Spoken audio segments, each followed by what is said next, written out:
You may have noticed that I'm not wearing my glasses, and that's because they're more or less broken. Also, I seem to be wearing the same flannel shirt that I wore in my review of Return of Xander Cage. With that being said, let's start the review.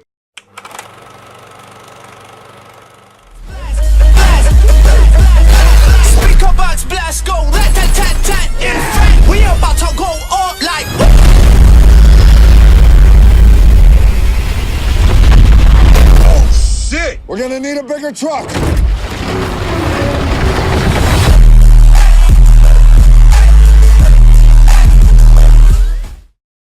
Hey there guys, how are you? It's me, the Canadian Movie Buff, with a review of The Fate of the Furious. The crew is back together once again, but this time, Dom's gone rogue. He's betrayed his family and is working with Cypher, the most dangerous terrorist in the world. Because she's impossible to find, Mr. Nobody brings in Deckard Shaw in hopes that they can work together and bring her down.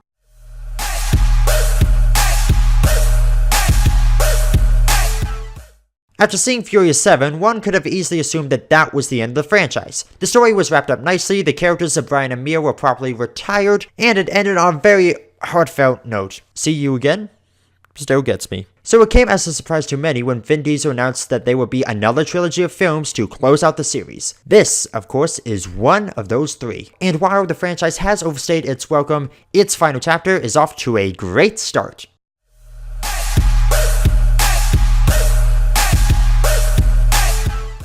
One thing that caught me off guard was Vin Diesel's performance.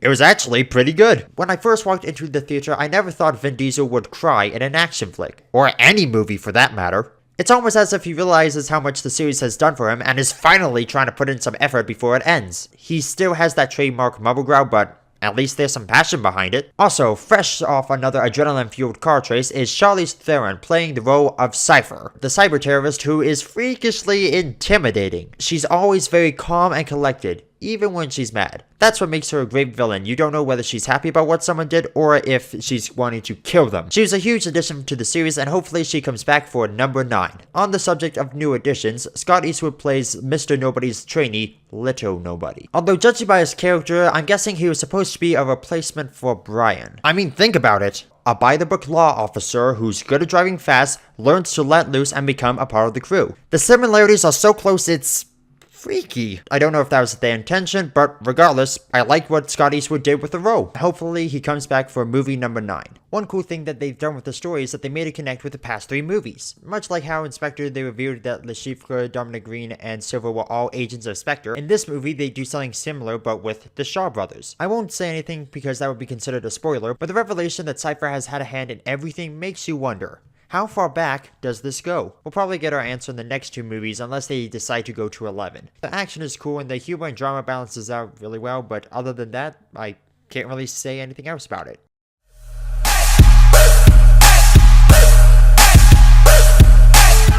Now, while I did enjoy the acting, the story, and just about everything else, there was a bit of a sense of deja vu. I mean, sure, nobody expected the franchise to last as long as it did, but with Fast 5, they managed to step up their game. However, it's clear that they're running out of ideas because the plot structure was very similar to Fast and Furious 6. A member of their crew is a bad guy now, they have to work with someone they fought against in the last movie, good guys win, and it ends with an outdoor barbecue. This could be a problem since the series is meant to last until 2021 and we're always seeing storylines from 4 years ago being repeated. I guess it is a bit of improvement making the same movie for 8 years straight. In fact, what separates this from, say, a bland spy thriller with fast cars is the writing. But no matter how good the dialogue is or how well the story progresses, the stupidity that is impossible stunts and destruction overload brings down the film's value. That's not to say a good movie can't have action sequences or lots of CGI, but when it's used in freakishly impossible ways, it loses its sense of realism. Wow, never thought I'd be saying that about an F&F movie.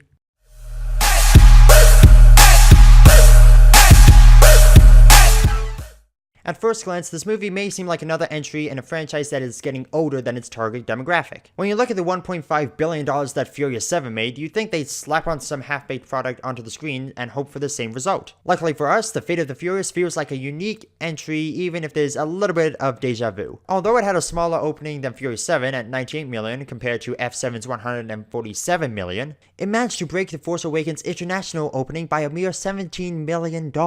Like I said in a previous episode, the Fast and Furious Furious movies try to put effort into their work no matter how brainless they may get. The difference between this and a movie like Return of Xander Cage is that Fast 8 takes a new element and integrates it into the series and makes it work. Xander Cage just takes everything we know from action/spy movies, puts it in a blender, pours it out for us, and hopes that we'll buy into it.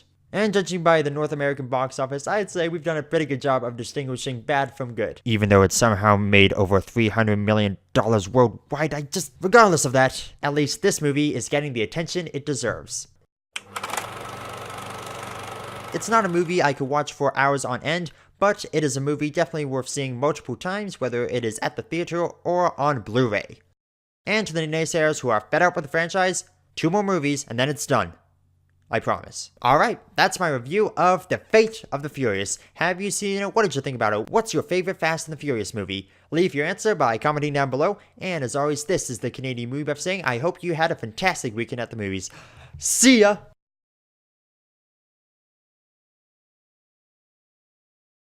Listen, man, we did our end of the deal. Now it's time to fulfill your part. Why does he have a clip? It's called an insurance policy. Well, you know what they say. When there's a clip, there's a gun.